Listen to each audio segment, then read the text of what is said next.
It is Monday, but I like to call it Fun Day because we're back for another episode of Get Boosted on Shot Callers eSports. Eric Kummel, Matt Hempstead. How you doing, man?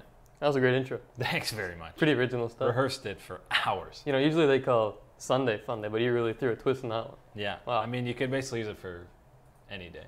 Wednesday. No, you couldn't. It was Sunday or Monday. Yes. I thought I was rhyming the day, No. but it was the sun or the month. It's okay, it's Monday. Scratch that. Yeah. It's Sunday, you can do what you want, right? Yeah.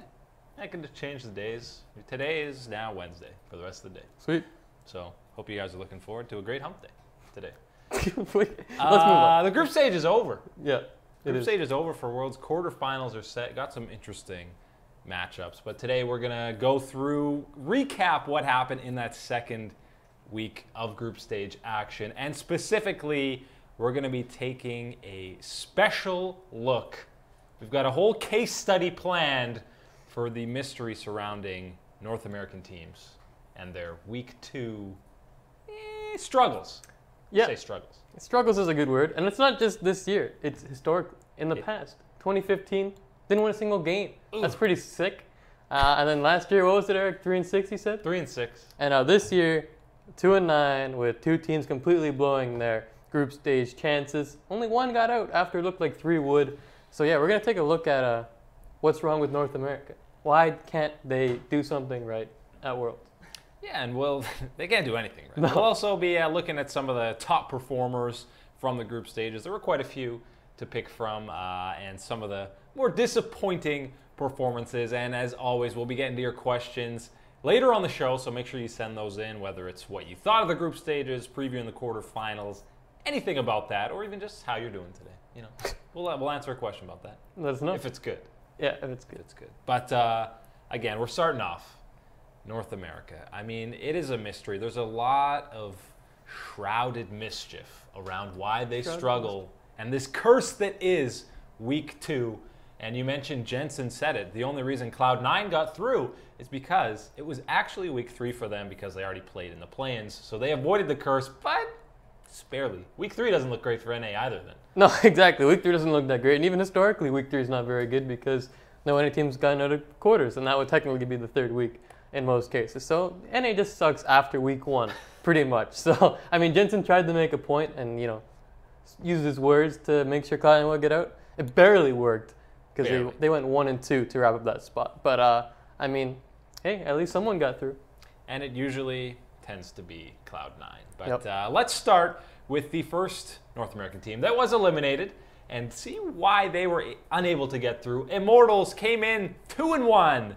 One game, basically, they needed to win, and you'd think it would start with that very first game against the Marines, who were not looking super great, had their cheese strategies going, but it didn't happen for them. It definitely did not happen, and, you know, in the very first week when the Marines faced Fnatic, they brought some weird stuff, like Nocturne, and that was going crazy. So going into week 2, some more new stuff from the Marines was the Urgot, and I mean, you can say it was a cheese pick and whatnot, but it was also a ton of misplays from the Immortals, including this lack of focus from Xmithy and Pobelter, which led to a poor trade on their part, and then Pobelter should have just flashed earlier on, he saved it, and then completely wasted it.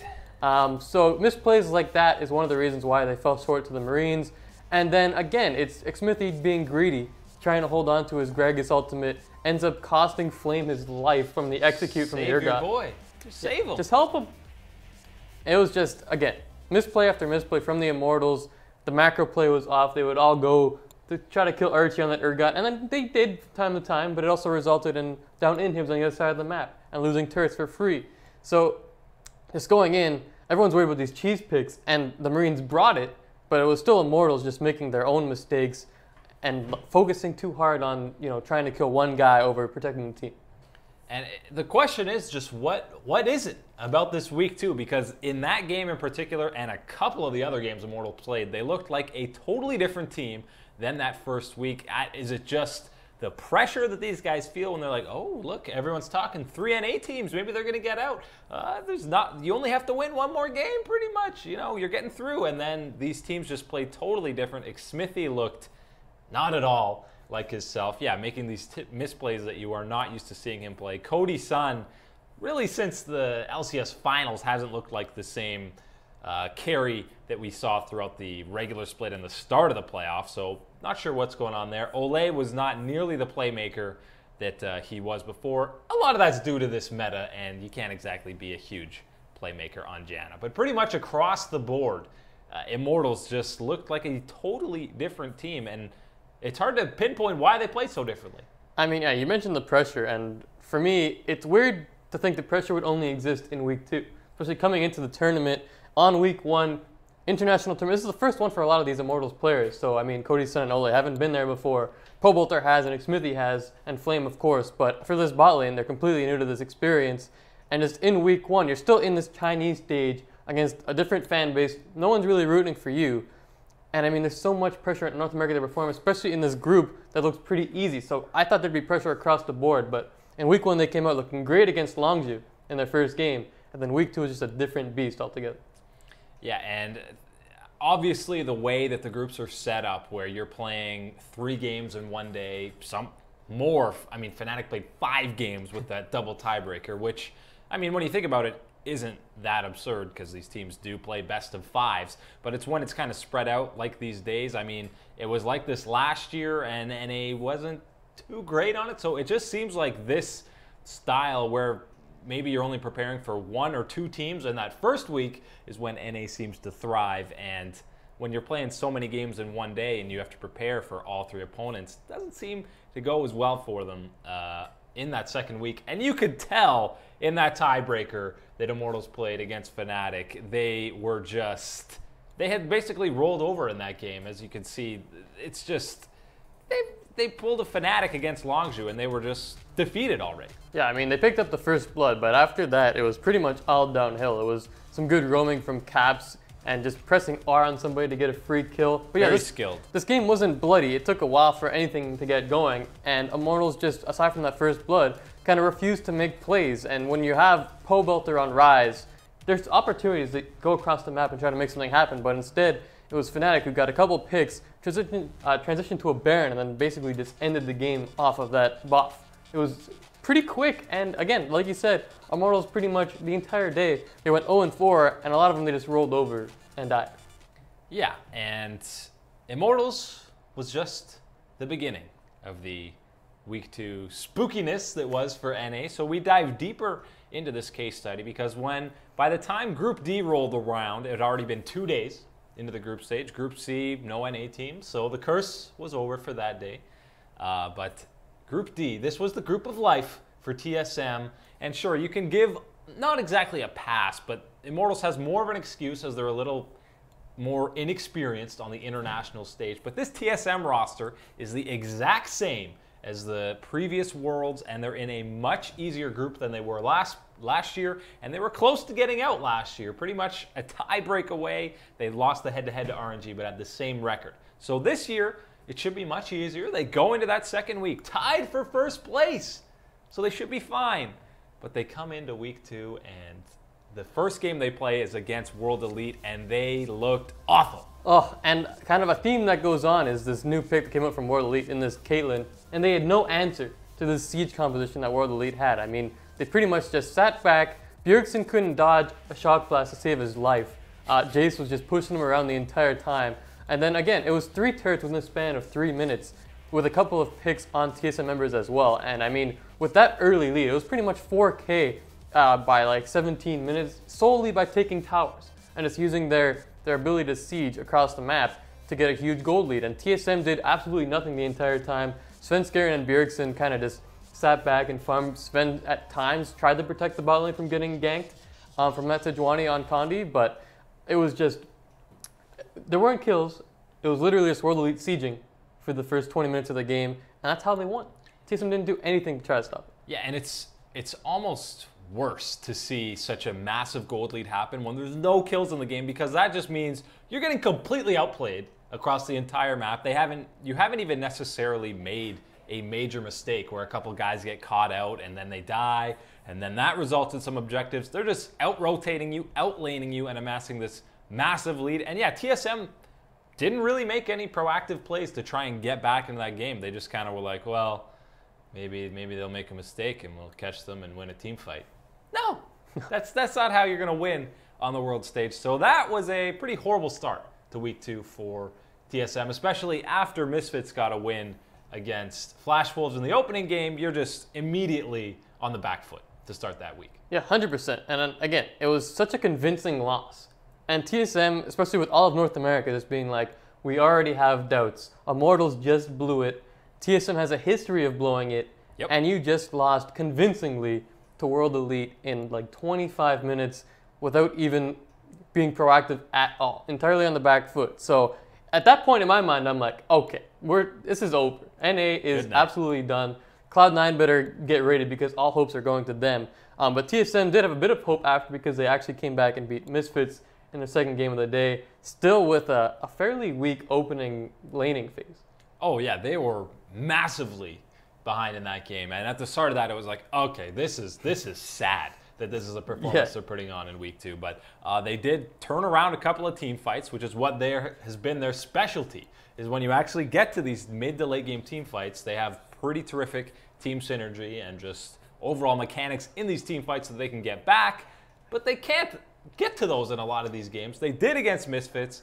They get their sole win, their only win, and they force that tiebreak against Misfits. And then in that tiebreaker, it was a totally different story. DSM reverted back to looking not so hot, and they had some interesting picks like this Jace. But I mean, if you don't give him any help, he can't do anything. No, exactly. The Jace pick is pretty much all or nothing in this situation. And in this case, it was nothing because, again, it was Maxlore who identified that, you know what, this lane is going to be probably bad for Alphari if we don't do something about it. So they targeted that Jace.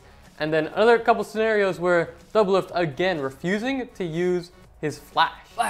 Just press it. Save yourself. I'm not saying they would have won the fight, but it definitely would have helped the damage because after that, they just chased down the remaining members of TSM and went back for that Baron, which is absolutely free. So Doublelift not using his summoners disrespected Hansama in the first week. And then, again, he just refuses to dodge these things that you can definitely use. He's being too stingy with the summoner spells. And as a whole, TSM was just on the back foot once again. The early game is just not happening. Whether it's Sven not taking, whatever. What's the word? I don't know. Taking advantage, Yeah, I don't. Anyways. Control? He's just not doing anything in the early game. Yeah. And that leads TSM to just, try to play defensive the entire time. And part of that, again, is them choosing losing lanes pretty much across the board. You saw it time and time again. TSM just playing the let's wait till 20-25 minutes and then our comp will win. But they couldn't actually get there because Sven was playing so defensive in the jungle. Bjergsen was pretty much sitting mid even though the enemy mid lane would be roaming around. You saw it in the Flash Wolf series. Maple was out roaming him with the package, going bot, and Bjergsen would still kind of sit mid and be late on these roams. So it was just a whole team thing where TSM, for the first 20 minutes, would do nothing consistent. Yeah, and I think Sven and Bjergsen, a lot of these times, they would make their way down to these fights, bottom or top, wherever there's a gank, and they would just be late. By the time they'd get there, Haunter or Doublelift, someone would be dead. So they're not only are they not there in time, so okay, great, you didn't show up, great, put some pressure somewhere else. No, they just strolled late to these fights, and it's like you just wasted 30 seconds and didn't add any pressure anywhere else on the map. So TSM just totally fell apart, and I mean, we've kind of alluded to this before, but now 2 worlds in a row with this exact same roster. Sure, the year before you had a pretty tough group, put up a good fight, almost got out. Great. Next split, or next year, the exact same roster, a pretty easy group. Pretty easy group. You should at least be getting second in that group. World Elite looks pretty fantastic in that second week. Okay, you don't get first? Fine. You should be getting second, especially against Misfits, who I think might have still been weaker, although they look better now. Weaker than Splice were last year, but something's changing with this roster, no doubt. Parth has already kind of said he's leaving, but now he's kind of half retracted that. I don't know what's going on there. That's too early to announce your coach what the future is, but something big is changing with that team because they are at the forefront of the NA Week 2 curse. Yeah, NA. I mean, they've proven they can't perform in back-to-back Worlds, so if your goal as a team is to win Worlds, then you need to make a change. It's that simple. And pretty much everyone pegged them to get out of this group. I mean, at Worlds, there's no easy group, but this is as easy as it gets, basically. I mean, Misfits, Flash Wolves on a year that they're underperforming, and World Elite, who's out of the play-ins, and they kind of struggled in week 1, but they did look great in week 2. So not finishing first is understandable against World Elite, but you'd think you'd have to be able to take down Misfits. They did do it once in the second week, but in a tiebreaker, they just didn't show up again. So obviously, there's something going on mentally. Maybe there's some more coaching stuff, whatever. We'll get a bit more into that later. But just as a team, if they're not going to do it internationally, mix it up. And so, as per what seems to be tradition now, and the usual way things play out, all the pressure for NA hopes and dreams falls onto Cloud9. Of course. They started out week 2, not great. As many people, EDG came in 0-3, and in that first matchup against C9, it was pretty similar to Immortals. Win a game, and you're pretty much guaranteed to be good. So first game, of course, they get destroyed. Yeah, and once again, it's that new Caitlyn pick that came out in week 2, along with the Jarvan Galio, which is absolutely devastating. There's not much Sneaky can do when you get cataclysmed by the Jarvan, and then the Galio comes out on top of you. You're just absolutely dead. And even Sneaky, after the game he won against AHQ, he was just like, yeah, I mean, I was just dead every time because this combo was ridiculous.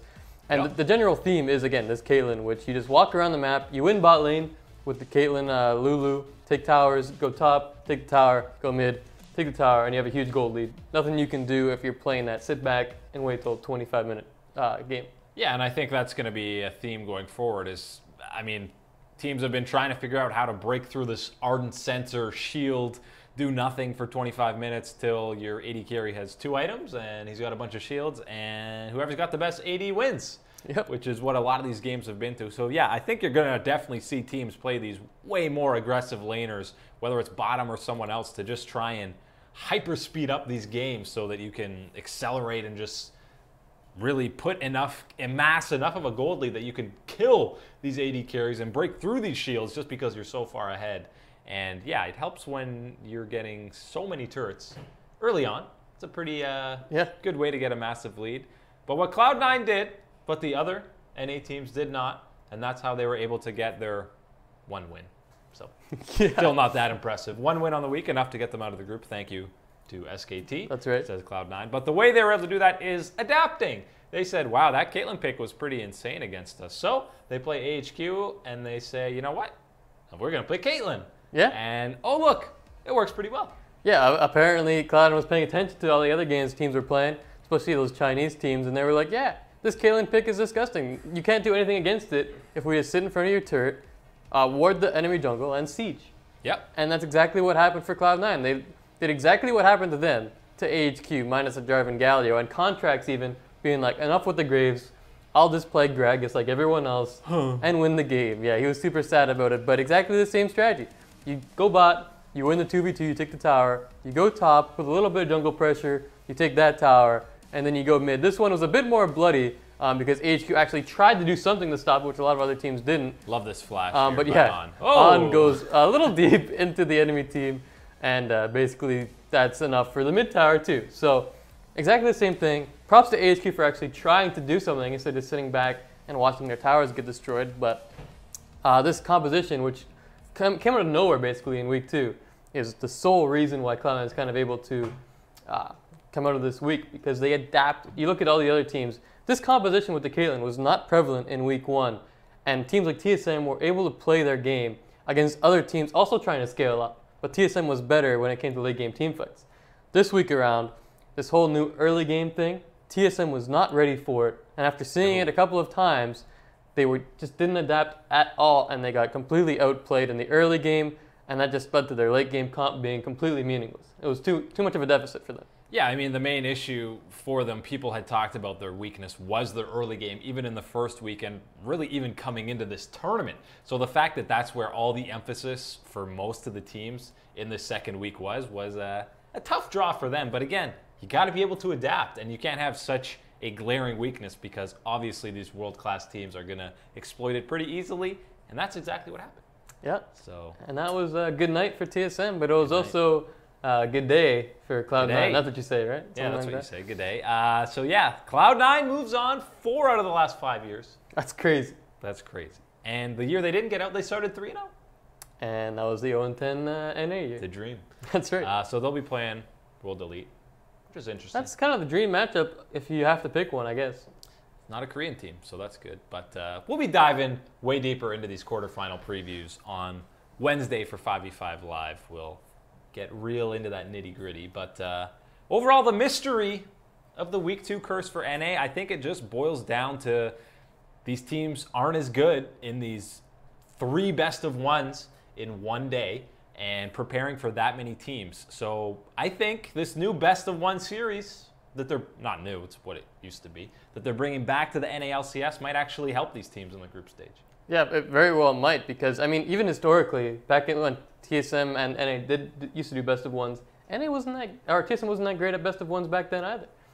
I think they lost like almost half of them. So they were like 50-50 when it came to best-of-1s back then. So yeah, maybe this is a good thing to get out of group stage, and then, you know, they'll just get through out in the best-of-5s. But at least they made it out, so there you go. I think Reggie and co would be happier, much happier, if they got out of this group as a second seed and got 3-0'd by Longzhu or someone. Yeah. Because getting out of groups, and it's very disappointing. Very disappointing for them, but the hope lives on in C9. Getting away from some of these Western squads. There were a couple of, well, there were many guys who put up some fantastic performances throughout that first week of the group stage. And obviously the main role that's been highlighted so far at Worlds is AD carry, right. AD carry position, because you're getting all the shields, getting all the buffs, everyone just looking at you to hard carry. So 2 of the guys that were the biggest standouts through really both weeks of the group stages are Longzhu's Prey and RNG's Uzi. They were both fantastic. Yeah, and it's no surprise both these teams finished first in their group. Longzhu, perfect 6-0. RNG dropped the game to G2, but still, you look at these numbers, I mean, Uzi only died 3 times in the entire group stage, which is pretty crazy considering he's known as someone who's incredibly aggressive, and it didn't show in his deaths. And then the damage percentage from both these guys, 36% is high from Prey. And then you look at what Uzi did with 42.2% of his team's damage. That's pretty close to half. And I mean, you look at some of these comps, Xiaohu played Galio a lot and pretty much just played the Protect the Uzi comp, but still, this was the guy who carried these games for RNG. And right now, you need a good AD carry to play well. And these 2 teams might have the 2 best at Worlds. Yeah, I would think they would, but the question, who was better? Yeah. Who's more impressive throughout the group stage? It's pretty hard to say because, yeah, I think these 2 are way above any of the other ADs so far in the competition. I mean, I feel like RNG's comps are more geared toward all in on Uzi, and Prey, some of these team fights that he's in, whether it's Kog'Maw or even he was dominating, taking over games on Varus as well. I might lean slightly towards Prey for these first 2 weeks of Worlds, just because I feel like he's got less focus on his team, and he doesn't even need as many resources as Uzi just to be such a hyper carry. It doesn't even matter. He doesn't even need to be playing a hyper carry to completely dominate these late game team fights. His positioning is immaculate, whether, again, Kog'Maw, Varus, he just is so consistent for them, and he hard carried, especially the game where Khan was out, and I think that was the Immortals game where he put ludicrous amounts of damage in that game. I mean, he was amazing. He definitely was. I mean, Varus has been a priority pick for many people in this tournament, but I mean, Prey's shown that the damage that can come out of that guy is pretty crazy with the whole Gwynsu's build now, the attack speed, on hit build is pretty crazy coming out of the Varus. I might lean towards Uzi a little bit, just because when you look at what Longzhu has, they've got BDD in the mid lane, who is one of the best at playing to the sides waves. We mentioned that going into the tournament, and he's also one of the top 2 mid laners, it looks like, at this tournament, along with maybe Xiaohu, because Faker's been a little on the downside. But that's a whole different note. I mean, Khan also does a lot of attention in that top lane, so when you look at the attention that Longzhu's other laners kind of draw, I feel like it's a little easier on Prey with a whole other carry threat in Khan going into some of these team fights, whereas if you're RNG, everyone knows that Uzi's the guy you have to kill. But they haven't been able to do it only 3 times. Yeah, he basically, and 2 of those deaths in one game against G2, which was, I mean, RNG as a whole, by far their worst game. They didn't look that great. G2 really dominated them. So basically outside of that, yeah, 1 death in 5 games, which is pretty bananas. Yeah. And I mean, I think you can argue either way for these guys, and they're the clear-cut 2 best players after the group stage because, again, it's an 80 carry showcase throughout this tournament so far, and just looks like it'll continue to be, because even something like Caitlyn, yeah, it's a lane bully that can completely dominate lane, And she might not be a hyper carry per se, but I mean, anytime she's still got that massive range and she's still an insane carry threat late game that's pretty hard to get to. Yeah. And headshot is a pretty good late game ability. It's not bad whatsoever, no. So yeah, it's hard to say between those two guys. It's very close. It's very close, and I think it's perfectly fine to take either guy. Again, probably the two best players at Worlds thus far, if I had to name two, between Prey and Uzi. And I would love an RNG Longzhu finals to watch that AD carry matchup. Would be pretty interesting to see a non-Korean final. Yeah. Which is kind of what the bracket's shaping up for. Actually, it's It definitely looks what like the bracket's shaping up for.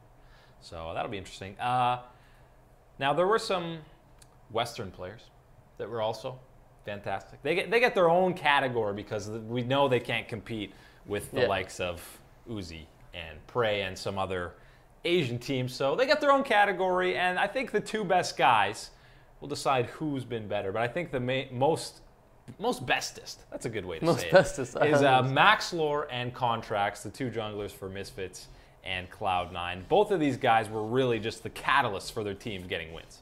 And yeah, they're two completely different play styles when you look at what they're trying to bring to their team. Contractz for about 5 games was playing that DPS style. Yep. And eventually teams caught up to it and started being like, okay, we take the Shen away from Impact and Contractz can't be so aggressive. All of a sudden he just switches to Gragas, no problem, takes down HQ, and Cloud9 gets out of group. So, I mean, this is a guy who still can play these tanks. It seemed like the team was playing better with these carries. Maybe it was just other teams weren't ready for it at Worlds. But all of a sudden, pulls up the tank, gets his team a win. You look at Maxlore, and he's actually gaining pretty big advantages in the jungle early on in these games. His pathing has been one of the best in the tournament. You don't really know where he's going to be, and it allows him to get some of these early ganks off, including these early tower dives like you saw against TSM that they weren't ready for. So, I mean, Maxlore's just been so much more of a ganking presence, whereas Contractz playing more to the late game style of putting out damage, playing these things like Ezreal and the Graves. So I'm willing to Maxlore because Misfits was just so, underdoggy. Because that's totally a term too. We're just making up words here today. Most bestest and underdoggy. This is good stuff. Very underdoggy team, Misfits is. But yeah, so, I mean, no one expected them to do anything. Maxlore guy, kind of coming in under the radar. Just people saying, you know what, Misfits didn't do well in the finals. This team's probably screwed overall. Maxlore's not too great of a jungler, but he really showed up playing these tanks with his pathing, getting himself an early lead and getting his team an early lead. So I'm going to take Maxlore. Yeah, and he looked awful the first game, the very first game of the tournament against World Elite. He looked terrible. He was completely passive, didn't do anything, and then he completely changed his play style. And yeah, the rest of the tournament he was pretty fantastic. But I got to say, Contractz, so much of how he plays is whether or not C9's going to win the game. I mean, when he's getting fed, getting advantages, even through himself, not necessarily getting ganks, just when he's ahead of that opposing jungler, it's going to, a lot of the time, relate into either pressure around the map because, yeah, he is so aggressive in the opposing jungler's camps from time to time and, of course, just influencing the other lane. So how he plays really influences Cloud9. He did have a couple games that weren't fantastic, so maybe Maxlore was more consistent, but I mean, these are the best two Western junglers, and I think, yeah, they were the best performing on their opposing teams, and they're going through. So these are your top two guys. Can't disagree with that. No, and I mean, you could say that Soaz and Reckless were great in week 2 for Fnatic, but week one definitely lowers their status a little bit on the full Worlds group stage performance. Before we move on from group stage and everything going forward, I just got to give another shout out to Soaz for his turnaround because, yeah, week 1, it was like, this guy's done. He's terrible. He should not be playing professionally. And then week 2, he was carrying a lot of those games. His Gnar was insane in that game against the final game, the tiebreaker against Marines. He was insane. So shout outs to Soaz for rebound. Absolutely. G2 doesn't make it. TSM doesn't make it. Basically, the two most hyped up guys. Teams. The number 1 seeds. TSM doesn't get through. Now, there's a lot of blame. There's a lot of blame to go around. But the question is, who is most deserving of the blame? Who should get the brunt of the blame? Is it one guy? Is it the whole team? There's basically 3-4 candidates you can pick out for this. You're looking at guys like Parth for the pick ban, Bjergsen, who's a top 10 guy coming into this tournament, top 10 player at the tournament, and comes in and doesn't make a whole lot of noise. Doublelift, a top 20 guy coming into this tournament, and you know he believes he's the best NA AD carry and a world-class guy. Outclassed in a lot of these lane phases, and team fights. And I mean, a guy like Sven, who seems to be the scapegoat for them a lot of the time. I'm not putting all the blame on Sven, though. No, I mean, you named them off there, and depending on where you go on the internet, it's a different person at a different time. I mean, it seemed like initially, right after TSM got eliminated, it was Parth who was absolutely abused, being like, man, these pick and bans sucked. They keep picking these, you know, these late game comps with no early game, and Parth is completely to blame for picking these champions. First of all, I mean, you don't have to, Parth doesn't have a full say. He can be like, hey, what do you think we should play right now? They'll give their opinions, and Parth will be like, okay, let's take Kog'Maw Janna again, which is what coaches do. So it's not all on him. Plus, just because you pick these compositions that maybe do better in the late game doesn't mean you sit back and do nothing for the first 20 minutes. I mean, that's just not, you can't. That's a strategy. Oh, sorry, yeah, you're right. So it's all on Parth. Yeah. No, I think the whole coaching thing is an overreaction. It's part of it. For sure, it's part of it. But you can't blame the whole thing on the coach. And you can see that he took a lot of that, the brunt of it to heart, because he basically came out emotionally and said, I'm done with TSM. He kind of retracted that, saying, we'll announce the full decision later on, and we'll see what happens. But for me, yeah, it's a full team thing. You can't just pin this all on one guy. Yeah, Doublelift was pretty bad once again at Worlds. Last year, he said, I can't finish on this low note. He was going to retire, but then he's like, yeah, I played so poorly, I got to come back and redeem myself at Worlds. That was not redemption. Redemption part 2, part yeah, 3. He'll be back or something like that. Yeah. So, I mean, again, he didn't flash when he had to. He lost lane straight up to guys like Hansama and Ignar, which you don't expect from a guy of Doublelift caliber. And then you look at Bjergsen and Sven, who just didn't have an impact on the map. Especially Bjergsen, you expect him to win his lane and then translate it everywhere. He just straight up didn't do that. He was losing lane to guys like PoE, and even Maple at times was outperforming him on the map. Yeah, I think the main blame, there is plenty of blame to go around. I mean, but I think the brunt of it should be going towards Bjergsen and Doublelift, because these are two of the main leaders on the team. They're probably the two best players. They're their two main carries. And I mean, a guy like Bjergsen, again, it's almost a recurring theme of him kind of just being there internationally, where he's not dominating these games like you see him do domestically in NA. And I mean, he had some mistakes like Doublelift, where he wasn't flashing some stuff that he's obviously capable of getting out of, and just holding on to it for too long. I mean, maybe some of that is nerves, some of that is pressure. These guys have got to be used to that by now. They've played in so many international competitions. And Doublelift, I mean, this is his meta. It's an AD carry-centric meta. We put you on hyper carries. We build team comps around you, just feed you endless amounts of shields and heals, and you dominate the game. And he did. He didn't in the majority of these games. He looked pretty good on Tristana in the first week, but the second week he was not at all at his standard. So I think the brunt of it has got to be on these two main guys. I mean, they're the guys who get the majority of the praise whenever the team's doing well, so they got to get the majority of the blame too. Yeah, I got to agree, because even Sven Skaren in that opening week, he was getting a lot of hate, even though TSM was 2-1. You looked at his KDA and it was pretty bad. But again, his job isn't to carry these games, is to kind of facilitate. And when you have 3 losing lanes all the time, what do you do? What are you going to do? Every lane is pushed in. They're so far behind. It's hard to just gank, because if you get counter-ganked, you basically lose the game. So he was just trying to kind of protect some of these teams at times. But again, when your lanes are pushed in and you don't have vision, it's very hard for Sven to get anything going. So I kind of give him a break. Yeah, rarely is he put in a good position where it's like, oh, pick a lane, man. We're doing so well. You can just pick one and gank. It's usually, we're behind, we're starved for vision, go in there and face check. Wow, you died? You suck. Okay, well, I guess I suck then. But yeah, I think the majority of the blame is on Bjergsen and Doublelift. And there's going to be some changes brewing for TSM. Absolutely. Some serious ones.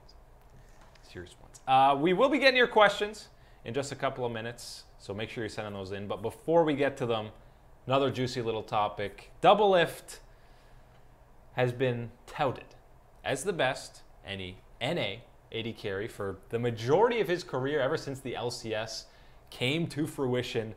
But I mean, internationally, he has been a different animal, and a guy who has been around almost as long as him in the NALCS, missed just one split. His team's gotten out of groups 4 out of 5 years. That guy is the meme lord himself, Sneaky. Is he actually the best NA AD carry? You've seen this topic around. Guys are kind of discussing it, of course, now that Doublelift is at a low point and Sneaky is moving on to groups. Obviously, it's a little tilted one way because of the recency bias, but there could be definitely be a case made. You can definitely make a case. I think domestically, you still got to side with Doublelift. I mean, no matter what you say. He's won 3, Sneaky's won 2 NALCS titles. So I do think that goes to Doublelift with his whole lane dominance year after year when he's played with guys like Afromoo. He's played with now Biofrost. And he's been pretty much year after year one of the best laning AD carries in North America. I don't think that can be disputed. And mechanically, with his outplay potential, I mean, he used to have comps built around him back in the days of old CLG. Put the Orianna ball on me and I'll just carry these games, no problem. So I do think that historically in domestic, just North America, Doublelift is the best. But when you take it to the next level, internationally, I mean, Cloud9, year after year, they're the one team that can actually perform on an international stage. And I think part of that is the mentality. And Sneaky has that, I'm not going to tilt no matter what mentality. In that game against EDG, you saw, I mean, I'd get pretty tilted going into these next games after getting Jarvan and Galio over and over. But time after time, Sneaky's just like, next game. And I think the whole we can just win the next game mentality goes such a long way on an international tournament where you only get to play 6 games in a group stage. Yeah, and I think even within one game, you see that same mentality in the play-ins and some of these group stages. Sneaky would start games 0-4, 0-5, just getting incredibly camped by the opposing team. And as the game progresses, he just sits there, okay, I'll get my farm. And then eventually there'll be some team fights that he can still carry on these hyper carries, even though he's so far behind. So, I mean, I think a guy like Doublelift, when you get that far behind, he's done for that game. Maybe he rebounds in the next game, but he is mentally checked out for that game. And that just doesn't happen to a guy like Sneaky. And you've seen some of his performances internationally. I mean, there were games against Samsung Blue where, I mean, that Lucian game in particular, he completely popped off. That was the game C9 actually dominated them. He was on the Lucian. He went like 12-0 or something, 14-0. It was something absurd. And pretty much throughout that whole series, he was pretty fantastic. And C9 was, it only went to 4 games, but I mean, C9 almost won that 4th game. And a lot of that was because of how well Sneaky has played. There's a few different examples you can point to against truly world-class competition where Sneaky has not only, kept up with, but almost outplayed some of these other bottom lanes, these other AD carries. So internationally, it definitely goes to Sneaky. I think the main thing is he's more of the consistent guy. Maybe it's the typical, his highs aren't as high, his lows aren't as low. He's a steady guy in the middle, whereas Doublelift, yeah, he can have games where he completely dominates. But even then, he hasn't really done that internationally. So if you're incorporating it all, I think you might have to start giving that edge to Sneaky. Yeah, I mean, in the past, too, you've seen all these players from other regions be like, man, I want to go up against Doublelift to see what he has. Everyone recognizes he's got the talent. And Sneaky's kind of swept aside because Doublelift is a guy that demands all the attention. But it really is Sneaky who's a consistent figure when it comes to actually performing internationally. He's on such a higher level than Doublelift. And you can say, yeah, but C9 just has better teams than TSM. Not this year. That is not the case this year. The last 2 years. Exactly. Yet it's still C9, and that's their better mental state that's carried them forward. And that includes Sneaky. And yeah, I mean, C9, ever since they came into the LCS, has been at the top of the league, and they've only got one guy from that original roster, and that is Sneaky. And he's basically, his first split, he was looked at as he's getting carried by Cloud9, blah, blah, blah. He just plays Ashe every game and whatever. And then basically after that split, they were like, oh, wow, this guy's actually really good. And ever since then, he's been like one of the key guys on that team. So we'll see. Yeah. Doublelift still got to redeem himself internationally. We'll see if he does. We'll see if he's coming back next year even. For Worlds, that's another full year. Another full year. Maybe he'll take another year off. I don't know. Didn't seem to help that much when he came back. No, it didn't. He had some struggles when he initially came back. But either way, those are your 2 best AD carries from NA. Good old Sneaky Castro. Good old Sneaky Castro. The meme lord himself. I mean, those memes have trained him well.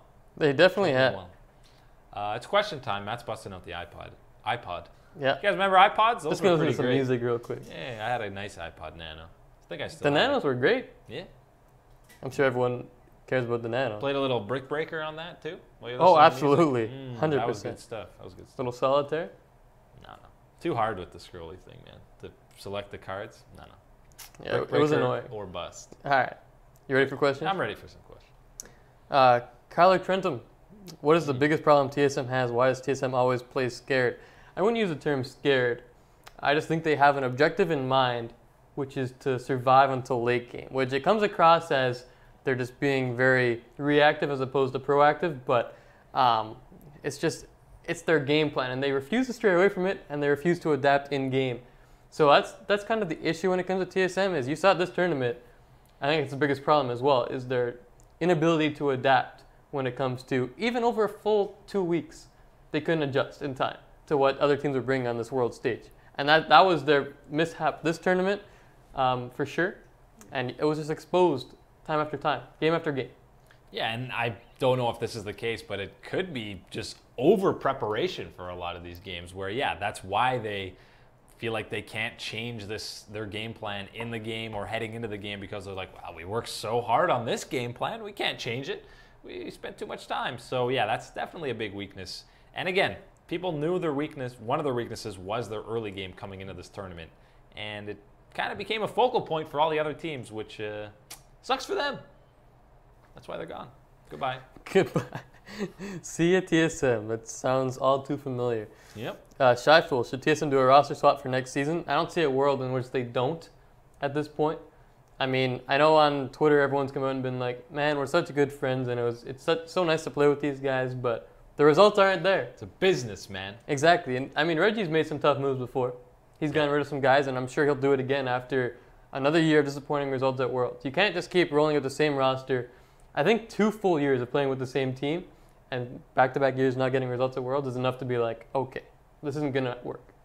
And I mean, when these group draws were there, people said there's no excuses for TSM here. This is your chance. And I think Reggie probably saw that same thing, and he's like, hey, Reggie's obsessed with winning. Yeah. I don't think this is going to stand for him. I think there's going to be a couple moves. A lot of it obviously depends on if Doublelift comes back for another split. Sure. But I mean, it wasn't Wild Turtle's fault. It wasn't Wild Turtle's fault. Well, that's debatable. Yeah. SHA Chase, does TSM have an excuse this time? No. They don't. I don't know what your excuse would be. We were sick. We were all sick. Something's going to come out. We had the sneezes. The sneezes. Oh, no. Yeah. Unless they come up with a pretty creative way for an excuse, I don't see what they could possibly say it was. Yeah, I don't think there's anything. Food poisoning? Food poisoning. Maybe. Directly from the Misfits. That's right. Good play. Well played, Misfits. Yeah, they're gonna open up a case that the Misfits don't actually get through. TSM actually gets through. They're playing SKT. They beat SKT and win Worlds. That's how TSM wins Worlds.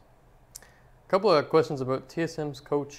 What do you think about TSM's coach? A lot of people are blaming Parth. And what do you guys think is a good choice for TSM's new coach? I think the Parth blame is blown a bit out of proportion. It's, again, picks and bans, they weren't great. He gets some of the blame. Of course. But pretty much everyone on that roster gets some blame. Except Hansu. Shoutouts to Hansu. Except He was great. He was good. Caught out in those last couple of games, but yeah, again. Yeah, he's tilted. He's tilted, yeah. No, Hansu was the best performer, but I mean, Parth does get blamed. Absolutely does. But people being like, man, these picks bans are the only reason that teams lost the game. Come on now. Definitely not the only reason. Yeah, that's definitely not correct whatsoever. Again, as I said before, you can have these pick and bans that are like, we'll play for late game, and yes, we have these losing lanes, but it doesn't mean you can sit back and do nothing the entire time. You still got to be proactive on the map. Yeah, and in terms of who they get as a replacement, I mean, TSM goes through coaches, it seems like almost every split. Parth has been involved with the team for a while, and again, his future with the team's kind of up in the air at the moment. Whether he's actually staying with them, he might stay on as an analyst or something like that. I'm not really sure. I feel like just have Reggie coach. Just have him yell at them. He seems like he still has pretty solid game knowledge. I mean, he's going to intimidate the players enough. They always have this over-looming presence of him. You hear them talk about it in their comms when they're fountain diving or anything. Don't fountain dive in the game. Reggie will be mad. Maybe just have him coach for a bit. I know he's stepped in. He's taken people. I feel like coaches feel like they maybe can't take the risks they would like because they might get fired from Reggie. Yeah. Reggie's not going to fire himself, so. No. He might also be too busy with what everyone else is doing. So hire some other people and get them all to do all the other stuff. Yeah, he's probably got the money floating around. Yeah. Should TSM bring back Loco Doco? No. I would advise against it. You didn't like what he did with Liquid there? Team Liquid? No. Liquid's not doing so hot, are they? Last time I checked. When's the last time you checked? It's been a couple months because they haven't played, to be honest. That's a good point. Yeah, I don't think they need Loco. Yeah. Lazaron, would TSM Dardoch and a Defton Mako Ballane be good for TSM? Bjergsen counts as an NA resident.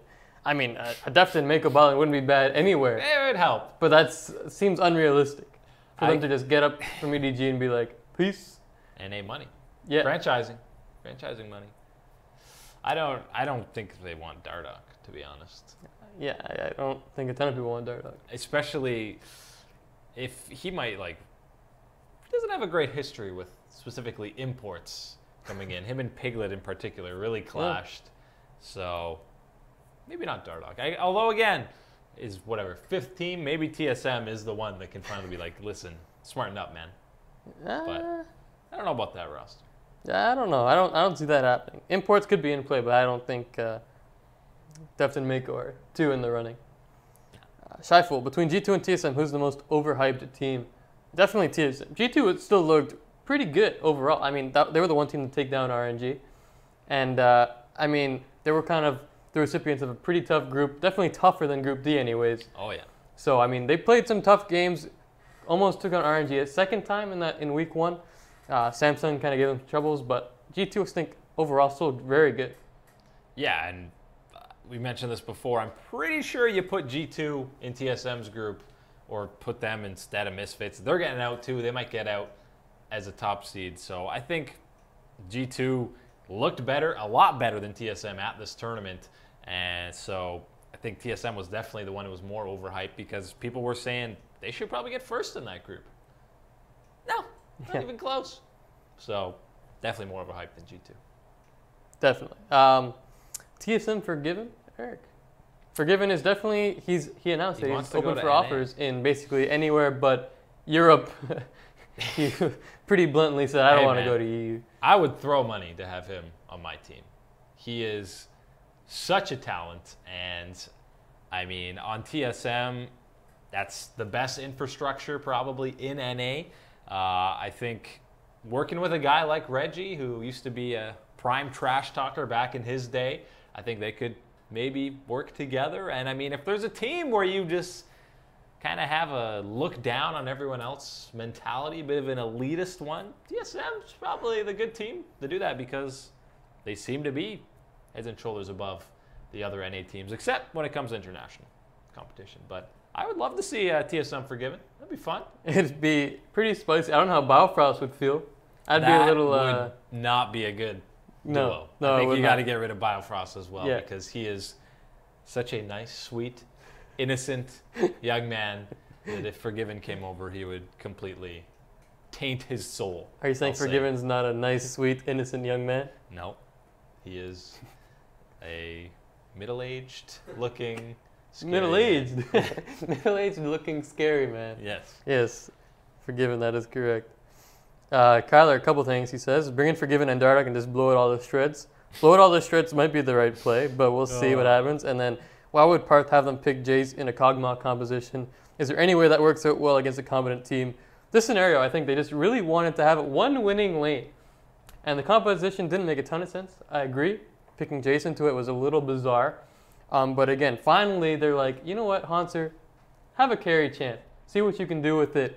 It didn't work out because he got no support whatsoever. The bot lane played too passive, and then he was the one who got camped. So it looked pretty stupid. And if Jace is behind, Jace is losing. So it was very strange. I don't fully agree with it, but I understand the thought process to a certain degree of just, here you go, Hanser. Finally, you can try to carry the game.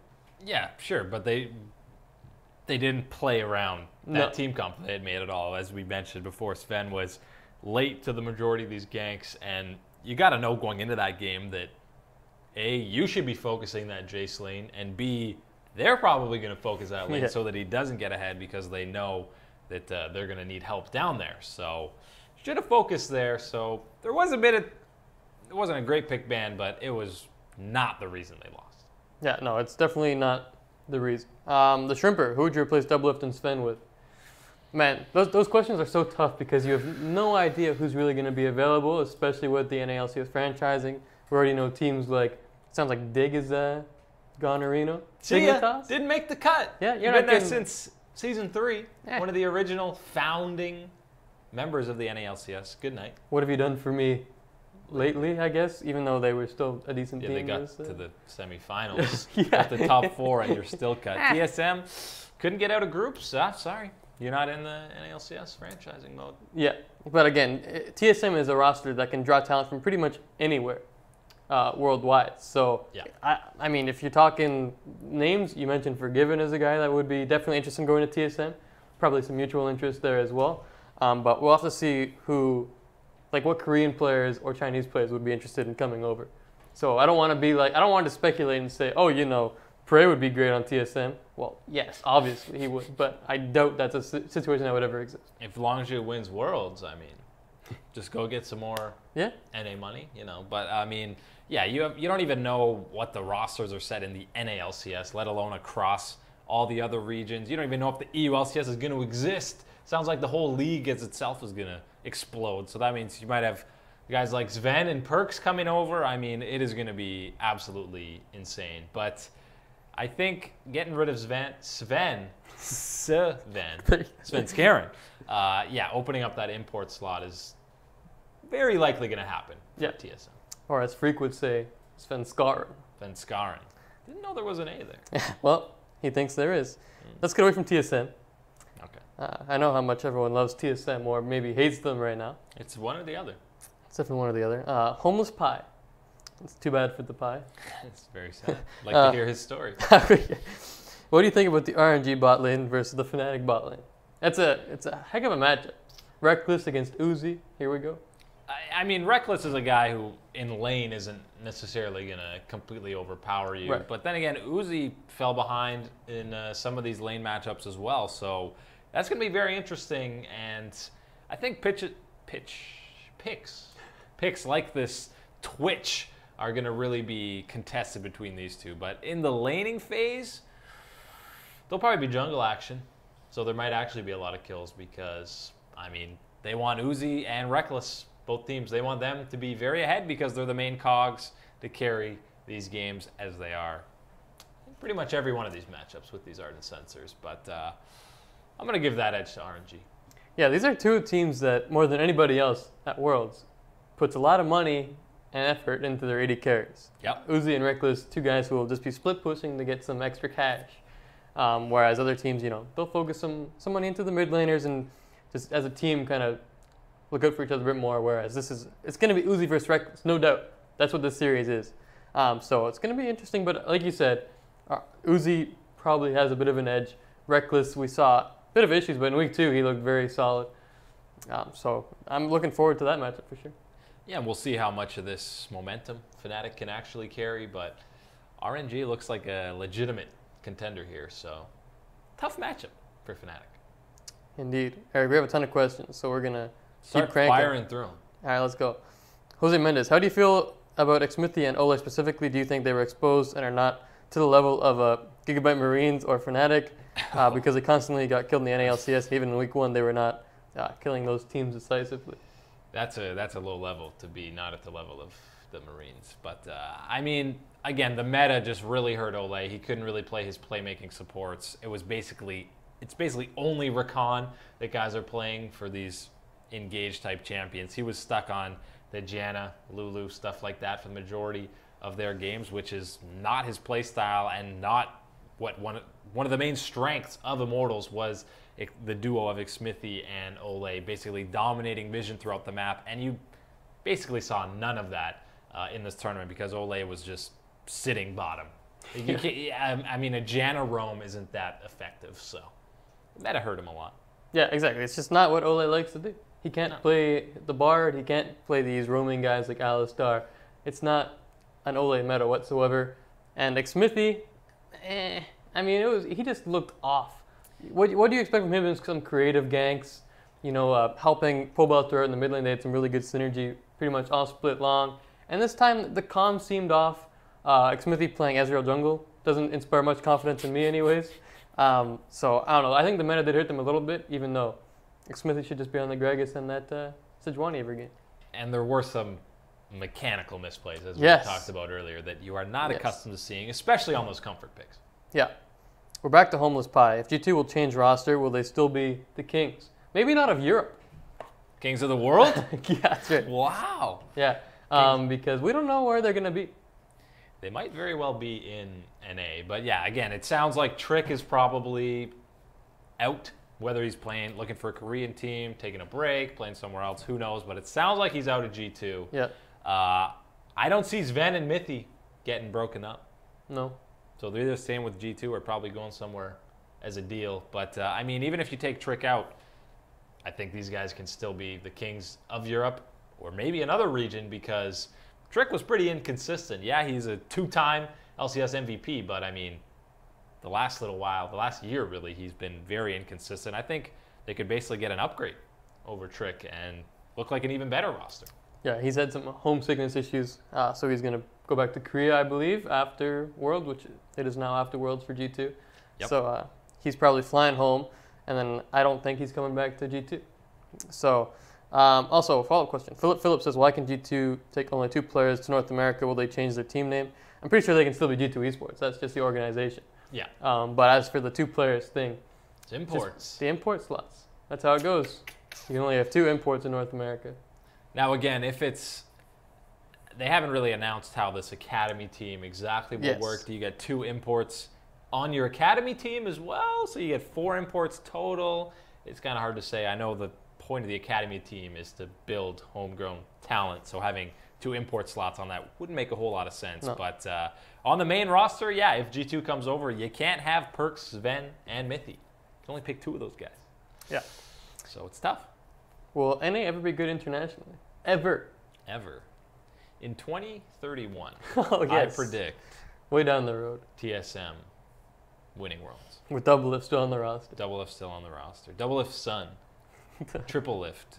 Or would it be single lift? I guess it'd be triple lift. Doublelift Jr. will get a pentakill on the signature Doublelift champion, Vayne. Oh, Vayne also works. Yeah, and there'll be 625 champions by that point. But I mean, yeah, NA, again, it just seems like this second week with the different format, they don't do well in it. Maybe this best of one will train them, but we've seen in the past it hasn't. They need more international competition to keep up. Yeah, they definitely do. Husam, does any team have any chance against Longzhu? I mean, you can look at SKT if they can rebound, but they looked not good. Like, straight up not good in the group stage. No, they were behind in a lot of these games. EDG probably should have beat them twice. Yeah. If that happens, oh man, EDG might be hopping out of there as that top seed. And good night, Cloud9. HQ almost beat them twice, too. HQ did beat them once. Once, and almost beat them twice. So, yeah, they don't have a whole lot of confidence, and they're probably the main rival for Longzhu. But, I mean, this looks like it could be a miracle run for RNG. They're maybe only going to have to play 1 Korean. I have to look at the bracket. They'll probably play SKT, right? I think.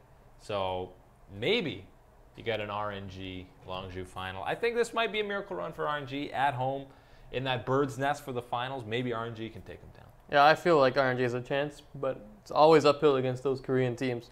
Yes. A couple people want to know who won the pick'ems between us, Eric. You probably did better because of that Fnatic flipperoo in the week 2. Yeah.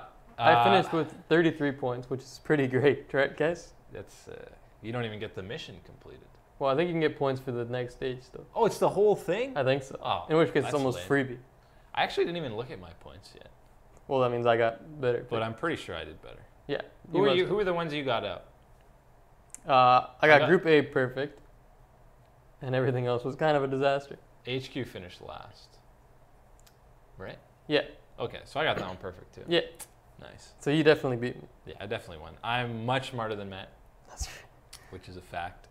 We'll go through pick'ems again for quarterfinals and semifinals and finals. That's right.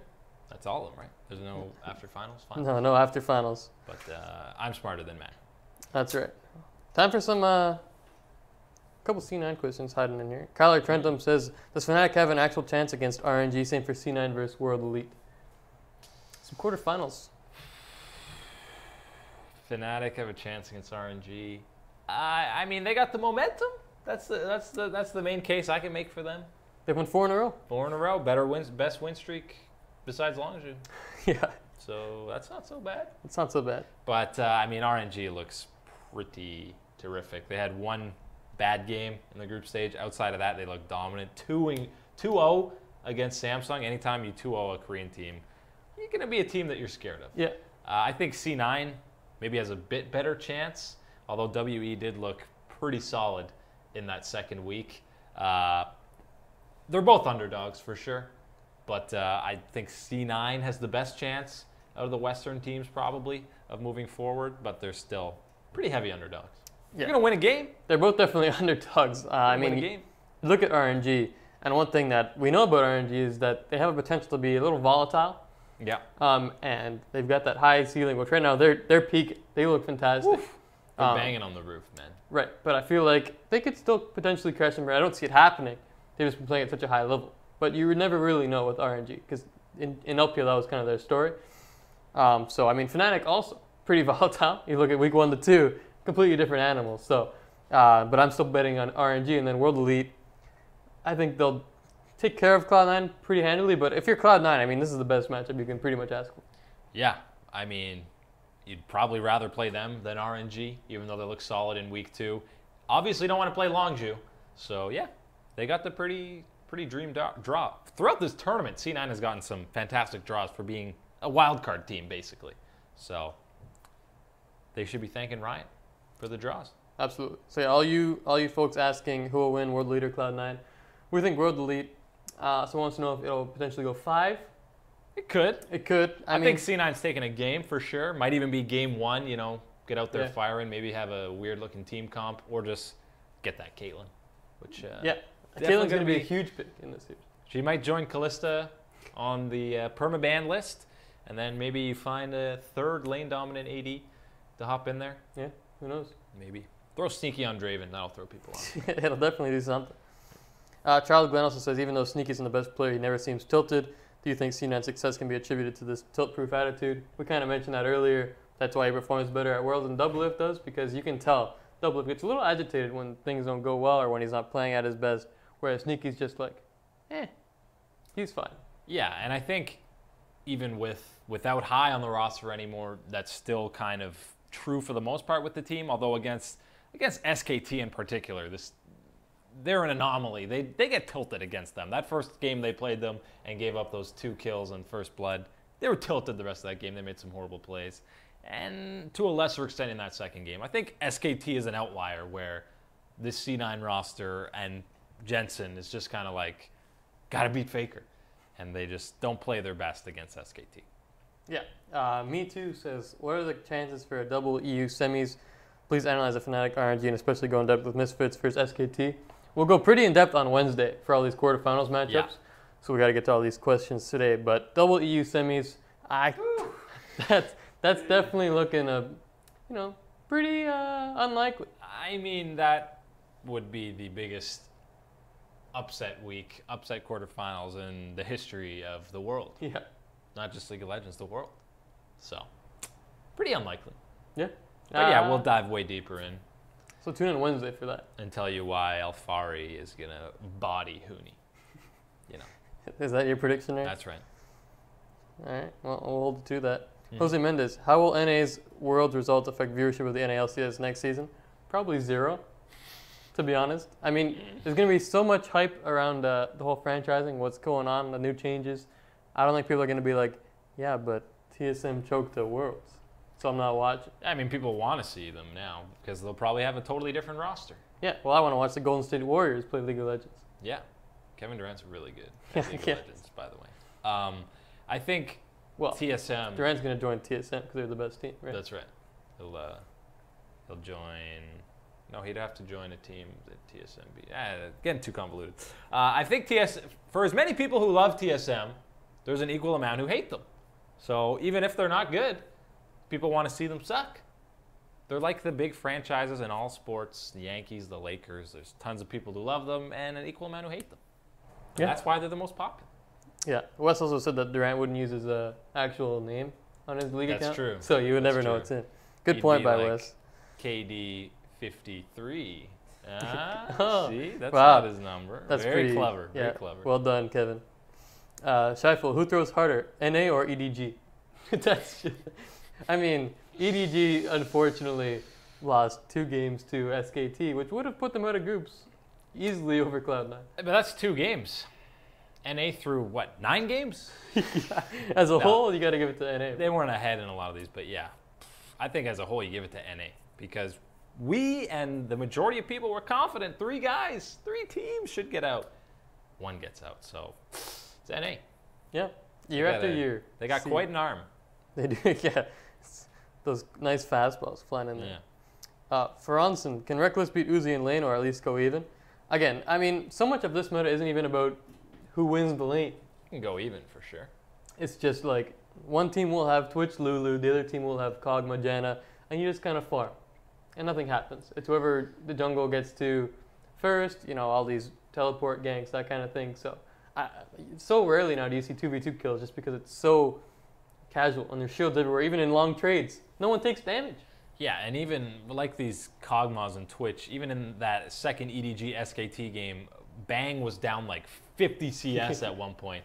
But he's on the Twitch and he gets a good position in a team fight, pops his ult, and even if he's down a full item, he's still going to kill everyone because he's got 13 shields and an Ardent Sensor. He basically has an extra item just from buffs. So even when you're a bit behind, if you excel in these team fights, it doesn't matter. And Reckless and Uzi are both amazing team fighters. So lane phase not as important anymore. Yeah, I don't think the laning phase is a big deal at all in terms of who comes out with CS or whatever. Unless you get completely dumped. Right.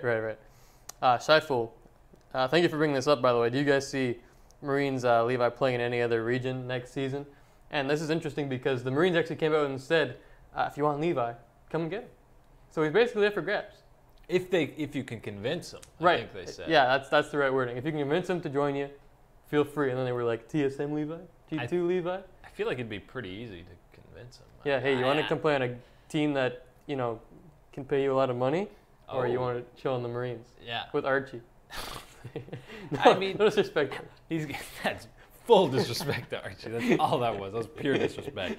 I mean, it depends how much pride, how much he likes playing with his team, his current team, because, yeah, I'm sure plenty of teams will come a-knocking with some spicy offers for him because he still looked great.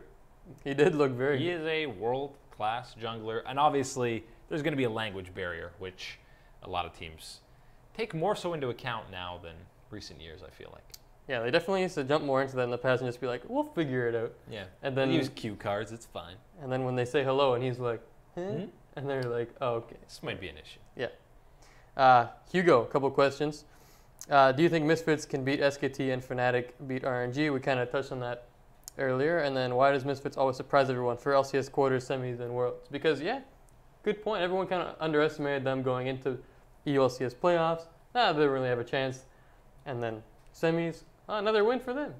Well, their hype was very much derailed coming into Worlds when they got destroyed by G2. So people were kind of like, all right, that's the real Misfits because we've seen more of that than their good play. And they started out first week and they're like, yeah, there they are. But then, yeah, it was like summer playoffs came around again and they turned it on. So, I mean, obviously they're going to have to play like that and beyond to have a chance against SKT. But yeah, I mean, this team is just, they haven't still showed a super long extended period of success. Now they're kind of getting towards that, but they've still shown both ends of the spectrum of being very bad and very good.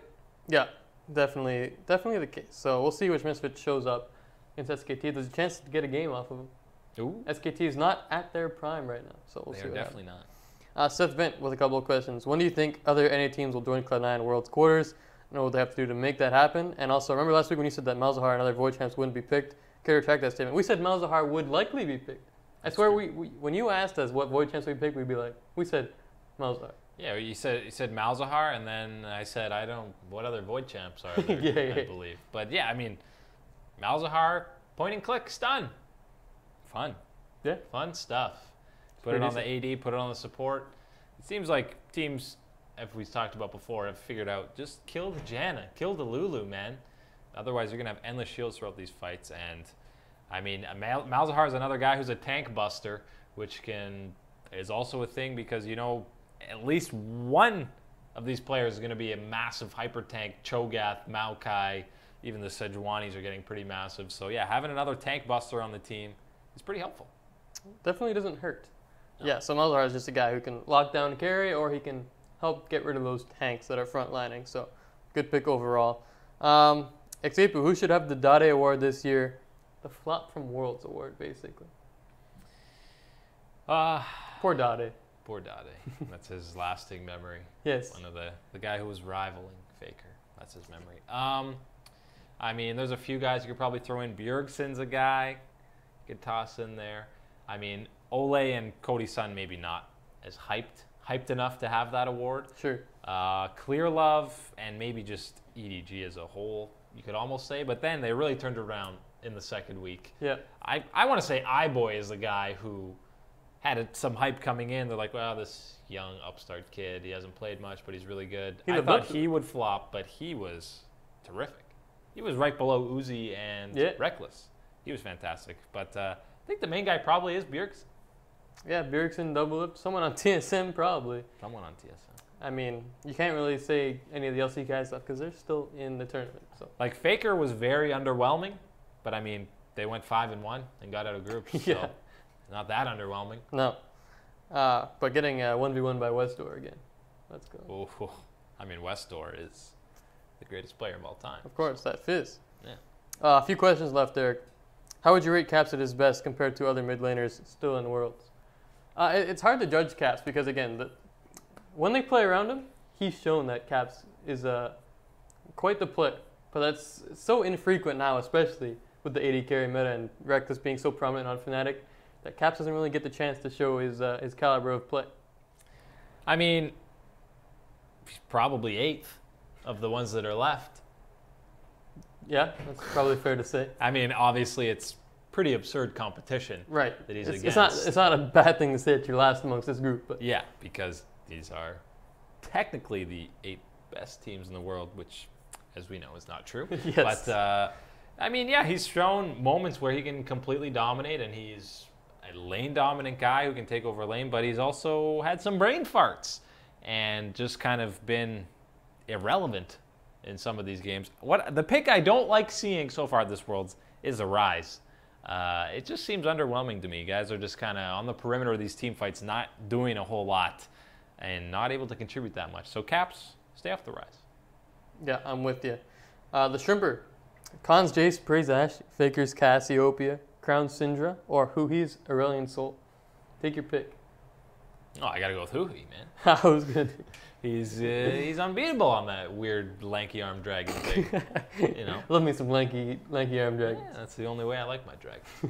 So I want Huhi. Yeah, it's hard to. I mean, Cons Jace is pretty sweet, and Praise Ash arrows are fire. But you can just flash an Ash arrow and you're good. Yeah, it's a one-trick thing. You can't flash a lanky arm dragon. No, right? It's still coming. What do you think of BDD? I think he doesn't get much hype, but he's actually a monster. Yeah, he had an incredible group stage. Again, he gets kind of overlooked with Khan and the Balian of Prey and Gorilla as well, but this is a guy, everyone says the whole KDA player mentality. He doesn't die much, but he also, when you play that way, I mean, he still gets stuff done without dying. Yeah, it's not like he's missing out on damage by not being in the fights. He's still in these fights. He just positions super well. And yeah, he has flown a bit under the radar, but I mean, he's probably one of, definitely top 3 mid lane performances throughout the group stage, and doesn't seem like he's going to slow down in the knockout stage. So, shoutouts to Bidded. That's it. So, Vint, what do you think it'll take for other NA teams to get, other than C9, to make it out of Worlds groups? Again, you got to be willing to adapt and change your playstyle. You can't just come in with this mindset of, we've got this great draft setup, it's going to work perfectly, and then be like, oh, it didn't work, but we'll do it again next game and it'll be fine. Yeah, I think they've just got to totally change their approach to these marathon type days where they're playing 3 to 5 games, not all in a row and against different opponents. It's kind of like the old Super Week in the LCS. Maybe they got to bring that back to train these guys for Worlds. Yeah. 4 questions left, Derek. All right. How many new teams do you expect to see in any LCS next split? It's tough because it seems like Riot's pretty willing to make some changes. Again, Well, with Dig leaving, looks like yeah. Golden State's in. Who knows what other... I mean, if Dignitas got kicked, you got to imagine these other teams, like the Phoenix ones, might be in some trouble too.